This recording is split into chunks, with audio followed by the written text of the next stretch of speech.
Hello everyone, welcome back to the Grassroots Football Project. Today I'm joined by Cray Wanderers Assistant Manager, Joe Vines. How you doing, mate? Yeah, really well, thank you. Really glad to be here today and talking to you, somebody outside of the house. Yeah, yeah, good. It's nice to interact with people the way we can nowadays, which is brilliant. How you been ticking over during lockdown? Keeping yourself busy or? Yeah, very busy. Well, there's a lot going on, so I've got 3 kids, so it's been it's challenging with the homeschooling and trying to keep everybody busy and such. But yeah, ploughing on through it. Oh, good. Right, let's jump straight into it then. So, first question we start off with all of our guests. What is the earliest memory of football that you can think of? Yeah, I can remember playing football in the street with my brother as a really young boy, 6, probably about 5 or 6. We lived in Camberwell. So we didn't, we lived in a flat in Camberwell and we had a balcony. There wasn't any particular grassy areas anywhere about.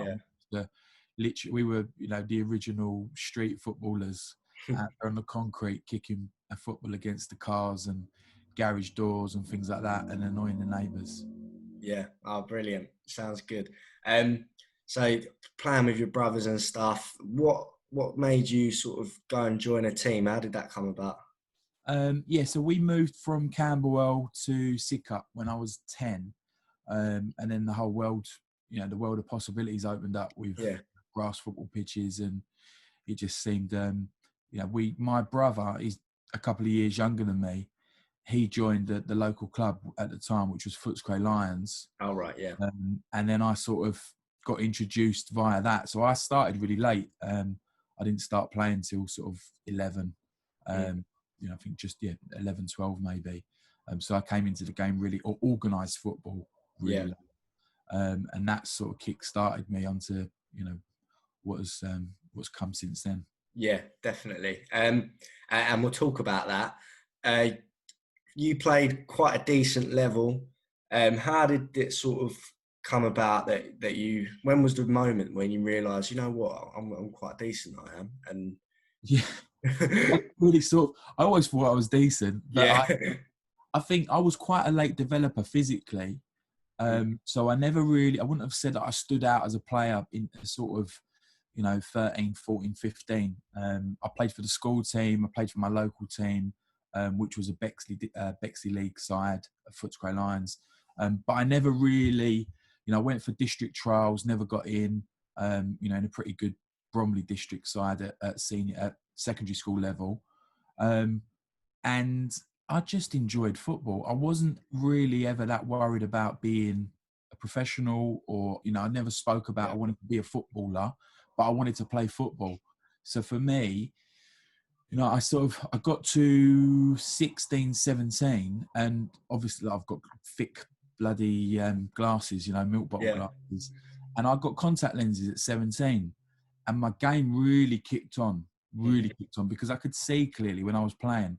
And my awareness around me got a lot better. So at 17, the junior club I was playing for folded because all the boys found wine, women and song. And then, at that stage, it was a decision I needed to make to, what was I going to do next? So I joined a team that was a year older, a side called FC Elmstead on a Sunday. Oh, right, yeah. Who were a good junior side. And then I went with them as they stepped into adult football on a Sunday morning, which was the old Met League, which was a really strong league at the time. I went with them. So I was the youngest in a really good side. And from there, I got picked up to play Saturdays at Cray Valley. So I come from Sunday League into low-level South London League football. But I was playing against some really good sides in and around the South London area, South and East London area, and I had a good season there. I think I probably played a year, maybe 2 years at Cray Valley, before I then moved on to Cray Wanderers. But these were all, it was circumstantial because I was playing well, I was enjoying my football. I never had any, not ambition, but I never thought to myself, right, I'm going to be, in 5 years' time, I'm going to be playing at this level or that level. I just continued. I knew that I was a good player, and I knew that I was better than the level I was playing, and I was always eager to play with better players when given the opportunity. Yeah. That was the sort of when I realised 17, 18, and I thought, actually, I'm not too bad here. And Yeah. then you start to get people will tell you that. It becomes a lot more obvious when you've got people you don't know saying, "Well done today, you're at man of the match again," Yeah. or there's clubs looking at you or whatever. So that was sort of the moment, 17, 18, I think. Yeah. And do you think that relaxed sort of mindset of, I'm not striving to get as high as I can just yet, I'm just enjoying my football. Did that help your development more? Or do you think maybe if you had that more hunger that you would have gone even further? No, look, there's a lot of people that it's twofold, right? Because I was working at the same time I was playing football.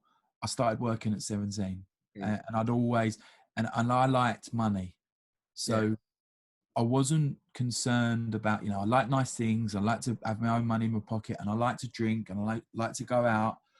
So for me, as much as I could look back in it and go, well, if I applied myself to this, I could have, I could have been X, Y, Z. Mm. I would never have been a top 1% Premier League player. Yeah. It wouldn't have happened. I had no coaching. I had no formal coaching in my junior years. My dad was my manager. He was good, but it wasn't structured in a way that really vastly improved me. Yeah. That I was stepping into the adult game with like a preset, requisite set of tools as such. Mm. Technically, I wasn't great. I was very athletic. I was very strong, quick, good in the air. But it was. At that age, it was every second touch was a tackle. I was ploughing through people. So I think what's helped me enjoy my football was the fact that I didn't put any pressure on myself to achieve anything. Yeah. But I've been very successful in non-league in terms of winning trophies.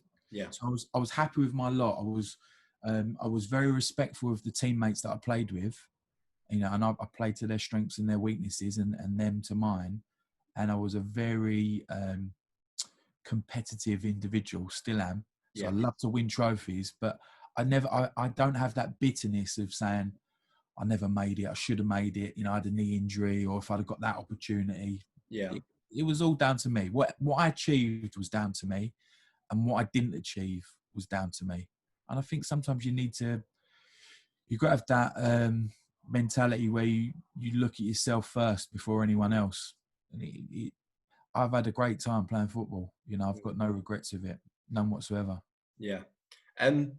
Being that 16, 17-year-old and getting that opportunity at a decent level, was it as clear cut as it sounds? Was you fighting for your place every week, or was it a bit more? No, not really. I mean, at that time, Cray Valley was a real amateur club. You had to pay subs. Not the club it is today. It's come on leaps and bounds. At 17, I didn't have to pay any subs. Someone used to come pick me up. I lived in Milton Keynes. I was started an apprenticeship. So during the week, I lived in Milton Keynes. I used to travel back at the weekend. Back home to my family. So I never trained. And the manager at the time was a guy called Chris Brady, who, was really influential on me at that time, because he was one of the first A licensed coaches. He is an expert. He's the dean of Bournemouth University, I believe, and he was an expert in football, in business, and business in football. And I loved the way that he saw the game. He really understood it, and he when he spoke to me, I really listened. And I've always been someone that was eager to understand and to learn. And it has to be, if it's not explained to me and I can't understand it, I'll keep asking questions. And I think he saw in me someone that was really willing to learn and to get better, just to be better. And he was, for me, he was probably the most important coach that I had, in my formative learning years, albeit very late on in those years. But he really made me understand the game tactically, not so much technically, because I had the raw ingredients, but just the ability to understand in certain situations, how you should react to that.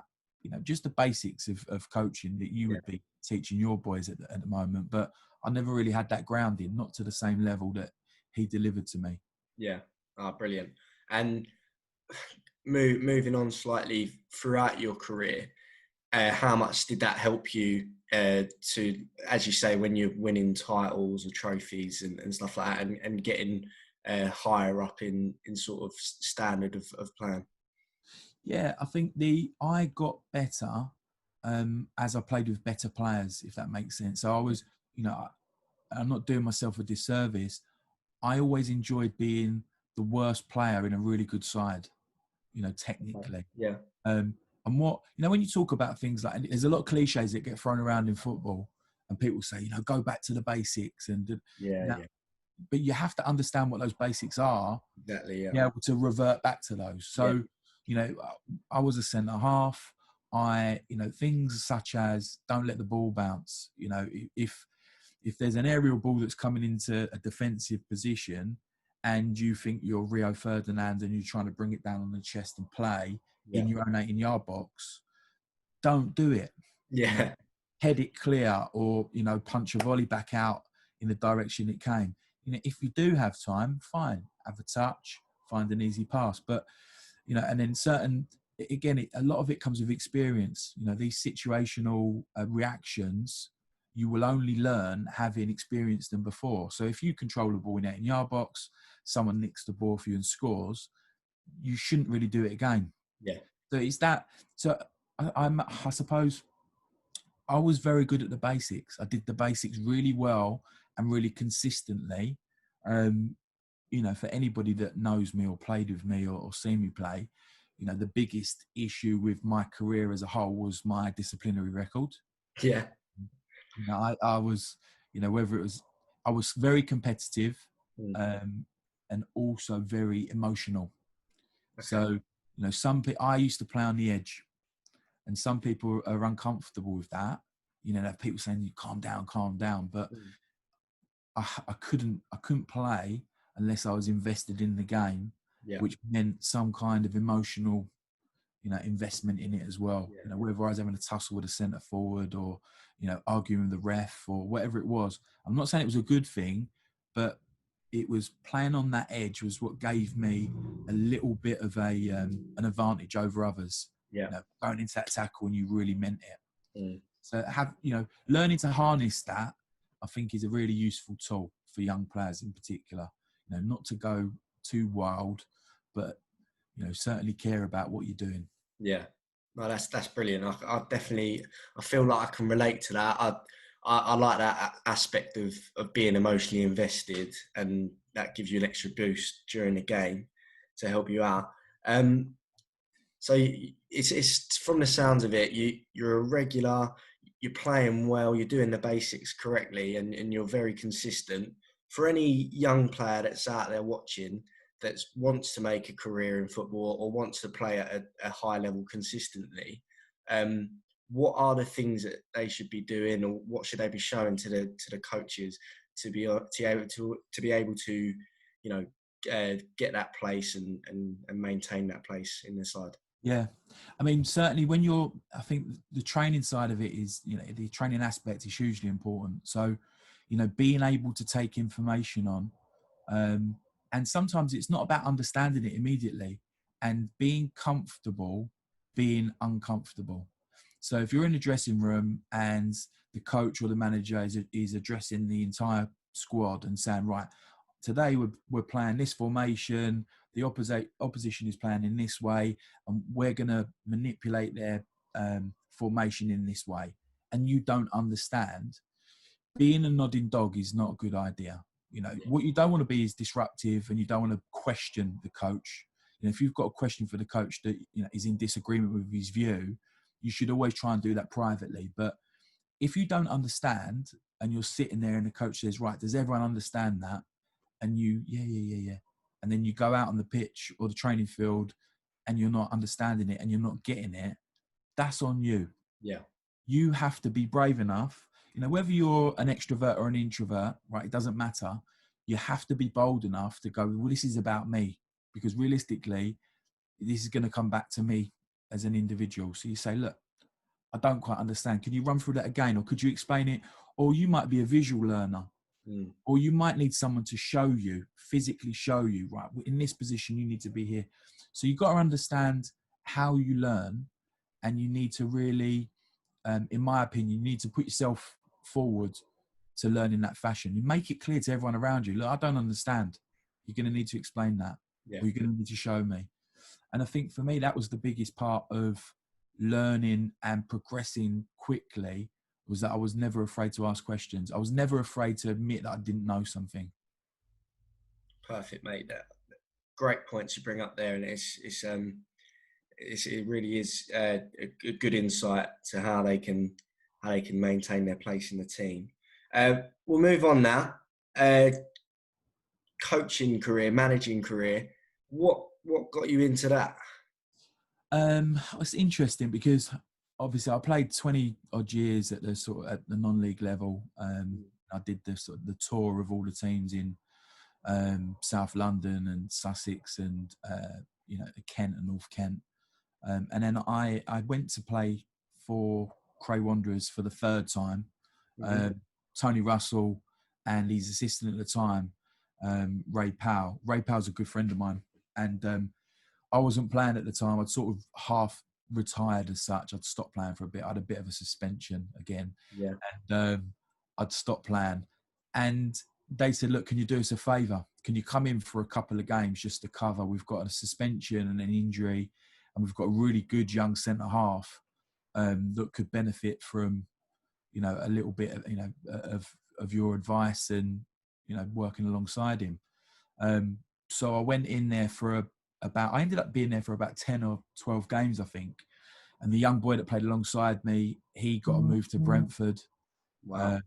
A guy called Nathan Fox, really good player, athletic, great distribution, like a real modern centre-half. Yeah. And I just I played a few games, and then the other centre-half came back from injury, and he came back into the side. And I just sort of stuck around because for those people that don't know Tony Russell, he's an excellent, young manager. His track record is unbelievable. The way that he just delivers trophies, particularly league trophies and promotions and such. The last few years, he's phenomenal. It's untouchable. So I just love the way that he approached the game. And albeit I was a bit of a banger and a crasher as a player, I love the idea of getting the ball down and playing and possession football. Big fan of the Barcelona way, and a lot of these sides that like to get the ball down and retain possession, and even in higher positions up the pitch. So Tony's philosophy really resonated with me. Then I left because I found the love for football again. So I left and played at Thamesmead for a little while. Went to Ashford, won the league at Ashford. And I sort of floated around, and then I thought that's enough. Like the legs were I was upsetting myself where I couldn't quite make those runs that I used to. And Tony offered me the role. Razor moved on, and Paul Lorraine had been the assistant for a little while. And then Tony said, look, there's a job available, and it was a manager's job at another club, at a Skeffel club. Yeah. I interviewed for it. I got offered the role. But it wasn't the right fit. So I said to Tony, look, thanks for putting me forward, but it's not the right fit.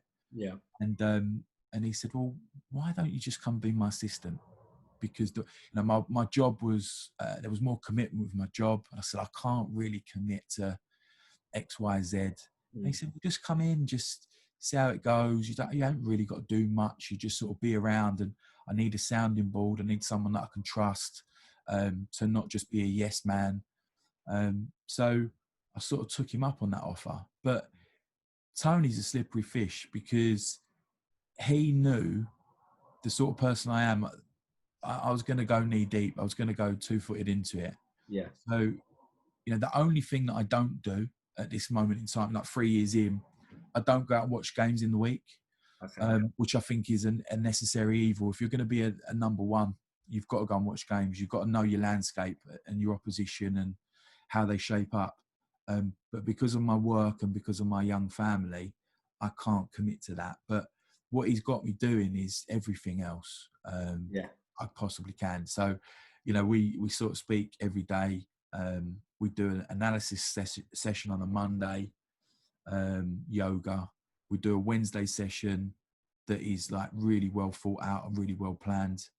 And then we're just constantly talking about, and then we've got people that are doing bits on the side for us as well. So we've got opposition scouts, we've got people that will come to us and say there's a player here that's worth looking at, etc., etc.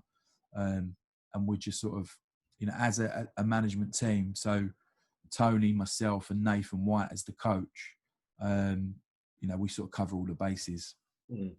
And so, how involved are you in the training and the delivering of important information? Is it shared between the three of you, or is there sort of one person that sort of takes lead?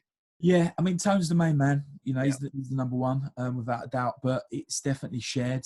In terms of the training sessions are tailored to try and address either an issue in the previous game or with a view to overcoming a tactical problem that we know we're going to face on the Saturday. Yeah. So for us, it has to have a flow to it. So the warm-up, Nathan will do a warm-up and, get the boys' muscles going in the correct way.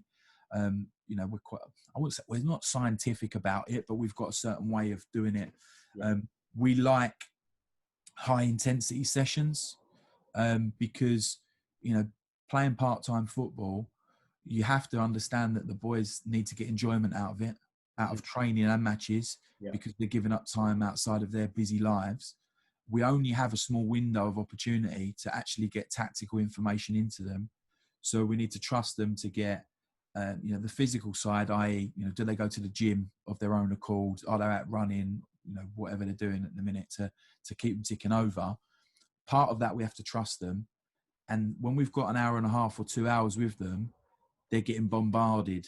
Yeah. So it needs to be a certain amount of knowledge for them to absorb, not too much so it becomes boring and it becomes repetitive. And then we have to structure it in a way that it flows nicely. So you keep their interest. It has to be competitive. It has to be intense and it has to be fun. Brilliant. They're the major factors. Yeah, definitely. So we'll look at this season. How do you think it went? Because I'm pretty sure, was you guys top for most of it? We were second. We were sort second, of we had a really slow start. It was down to us as a management team because we were probably too respectful of the opposition. Having got promoted last year, we sort of over-prepared and we were looking more at the strengths of the opposition rather than our own strengths. Yeah. We had a reasonably slow start and then we got into our rhythm. We were very unfortunate of injuries, which, hadn't happened last year. We had a real settled team. We lost our centre-half for the first 9 weeks. Yeah. We lost our holding midfielder. We had a young 17-year-old playing defensive midfield. He played 35 games this season. It's his breakthrough season. A young boy called Lee Lewis, who's done fantastic. But, he's 17. He's still developing as a player physically. His knowledge of the game. It's a big ask of somebody of his age. So we had various issues that were thrown up with the injuries. But we got to Christmas and it was a bit of a, not make or break, but we knew we needed to make some changes, which we did. We brought a couple of players in and we changed our training schedule so that there was even more intensity than usual. And we were very single-minded and we do a lot of sessions where we actually encourage feedback from the group. So we say to the boys, this is where we are. Why are we at this stage? Why do we feel, I tend to split the season down into 3 parts because everybody talks about things like Christmas and go, well, if you're there and you get to Christmas, but Christmas is actually irrelevant. Christmas is a holiday based on a religious, the birth of Christ. Yeah. It's got no relevance in football. At the top level of football, it means more games in a shorter period of time. At our level, it didn't really have a major factor. So when you look at our season, we split into 3 parts, and it meant that each third was 14 games. And then if you split that again into how many points per game to be where you want to be or need to be, it gives you a much more attainable target to hit. Okay. Yeah. Therefore, if you're behind on your first third, you've still got 2/3 of the season to make up. And effectively, that's where we were. We were behind. We were heavily behind on our first third. We managed to hit the markers we should have done in our second third of the season. And in the final third of the season, we were blazing the trail. After Christmas, we were 12 games unbeaten. We were top of the form guide in 12 games, 10 games, 8 games, 6 games, 4 games. Yeah. We'd beaten the leaders away. We were pulling up trees. We were genuinely, doing some amazing things. And, the performances, the consistency of performances, and plus the return from injury of a lot of the players had meant that we were able to pick a team to win the game. Yeah. So, there's a lot of, don't change your winning side, blah, blah, blah. That's rubbish. Because it's very old school mentality. You can, because you need to pick a team to beat the side that you've got in front of you. And we were able to do so. So we could, move pieces around the board that enabled us to continuously be, and it also allows us to keep people fresh. Yeah. We, on the whole, we felt, we will never know, but we felt we had the run of form and the, the momentum to really finish strong. Whether we would have won it, I don't know. I've had a lot of phone calls, people telling me, I thought you was going to win it. Yeah. We won't know. You never know, but it's fun thinking about it. And, on the whole, it's been a really successful last 3 years, not just this year. It's been the culmination of 3 years of hard work to get where we are now. The way you're talking sounds like you guys as a management are quite tight-knit. You talk a lot and you prepare a lot and you take pride in that. How important are those discussions, the meetings, however you guys do it? How important are they in terms of the success that you've been having this season? Yeah, massively. I mean, you'll hear these buzzwords and sometimes people don't really understand what they mean, but it's things like, philosophy. Now, a philosophy is a way of thinking, is a belief in a certain way of doing things. Now, the way that we do things at Cray is Tony Russell's philosophy. It's not mine, but I've adopted it and I've believed in it and I trust in it. So, if I were to get my own job at one stage, would I do it differently? Probably yes, but not vastly different, but there will be nuances to it. Then you look at things like culture. Now, culture is who you are, who your people are, what you believe in, how you go about your business. And culturally, we've got a really good environment where it's an open, your people are able to ask questions and to, if they disagree, constructively criticize. That's hugely important. And then again, the players will be aware of this because, a lot of the times I will be the go-to for certain players to then speak to Tony because they're uncomfortable with a situation or whatnot. But, it's an open secret that I'm going to tell him. Yeah. They're not telling me because they know that I'm not going to tell him. I'm going to tell him, but they want me to be the conduit for that. Yeah. A good management relationship, it's like parents. You have to, when he talks in the dressing room and he makes a point, I back him. And the same when you're telling your kids off and say, Mum, can I have a biscuit? And they go, no. Dad, can I have a biscuit? And you say yes. It's bad parenting. You've got to have joint, face. So what we do, we have all our disagreements in the car. Tony, myself and Nathan, and we'll thrash it out. So then when we step into the dressing room, we're joined up and we're all fighting the same way. And there's no sort of questioning because it's already been done. And I think it's really important to have that, because if the players feel like they can divide you as a leadership team, then it just doesn't bode well. And that's when the cracks will start to appear, and you're explaining to them, or you're showing them what is acceptable and what is unacceptable. Yeah. No, it's a brilliant insight. You don't get to hear stories like that where the management are, like you said, in the car or whatever, and you're getting your disagreements out. So it sounds like a nice mix of opinions and a good way of doing things. We're going to move on slightly, talk a bit more about yourself. Where do you see, what's your aspirations in terms of your coaching and management career? Where do you see yourself going before you get out of the sport? Yeah, I mean, I'm a football man. Yeah. Right? I'm sort of currently, I'm starting my UEFA B certification.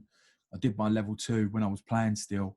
I never really followed it up because I was still playing. I still loved, to get out there on the field. But, now I'm getting to a stage where I'd like to learn, other ways of doing things. Yeah. I'd like to improve my sessions, my session planning, and because I think that I know football. I think that I'm a good coach, but I think that you can always improve those aspects. So anything I can glean from that course and being exposed to different mindsets and methodologies, I think will help me. I don't feel out of place because I played at this level and the level above. I don't feel out of place. I don't, I'm not standing in the dugout looking across and thinking, oh wow, like, there's nobody that I haven't got a fear. I've got a healthy respect for, but there's no one that I've got a fear for, thinking like they're going to outsmart me. And then you do come unstuck at times, which is great because then you learn. Yeah. But for me, I'd like to go up to the next level, to Conference South, where, there's some full-time teams in there. There's managers that I've played for and against over the years in there that I really respect. Yeah. And then, if I could get into the National League, that would be amazing. And I don't, as a young, I'm 39, so I've got plenty of time this side of the fence. I just like to see how far I can go, really. In the same way, I'm not putting any pressure on myself in the same way I did as a player. Yeah. But there's nothing that's frightened me so far. Quality, mate. Absolutely quality. So yeah, you've been on the both ends of success as a player and as a manager. What feeling is more rewarding to you? Is it the winning feeling as a player or the winning feeling as a coach or manager? Yeah, no, good question. I mean, look, I loved the beauty of it is when the best thing about football and winning in football, and I love winning anything, right? I'm a very competitive person. But the best thing about football is the fact that when you win something, you get to share it with, 15 other fellas. Yeah. That's what makes it beautiful. That's why it's particularly when you're winning leagues and stuff. Cups are great, but when you're winning leagues, that's 9 months of hard work. Now, when you're in the management team, it's not 9 months of hard work. It's 12 months of non-stop focus, meticulous detail, dedication, late nights, planning, talking, negotiating for players. The fact of the matter is there's nothing that beats it as a manager because it is so consuming. Yeah. It's so all-consuming that when you finally do it, and we come close. I mean, the first year we come third. Was high scoring, one of the most high scoring teams in the country, and we just had a little blip in the middle, and then we lost in the playoffs. And not for 1 second did I think we were going to lose in that playoff game. When we lost, I was devastated. It's as close to being depressed, and I'm not making lighthearted. I'm not making that lighthearted at all. But it's as close to depressed that I've ever been, because for 2 weeks I was really low. Yeah. Because I didn't see it coming. And obviously last season we won the league, like we romped it. It was, without any disrespect to any other teams, it was easy. We won it easy. Yeah. But what a feeling. What a feeling. And everything worked in our favour, and all the decisions we made were right ones, and the player signings were right ones, and picking teams on the day. And it just makes it all worthwhile because there is pressure to it.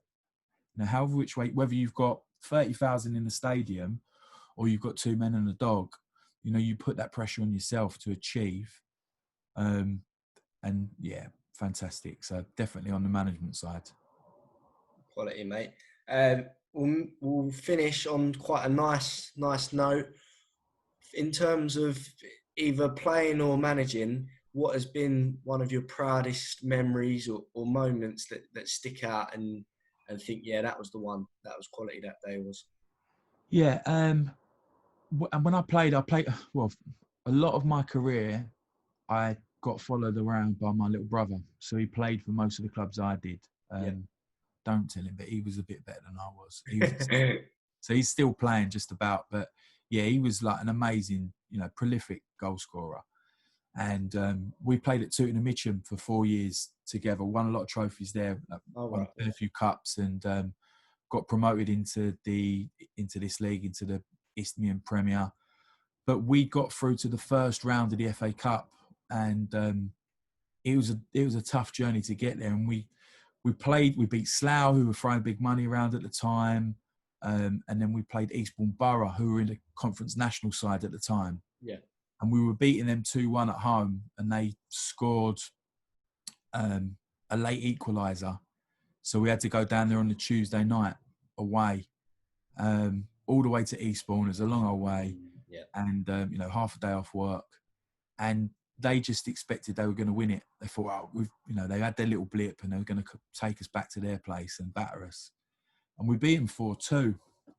And there was a moment after that game, we were all sitting in the dressing room. I played with a guy called Matt York, who was a really good, solid defensive midfielder or centre-half. He ended up playing sweeper for us, really good player.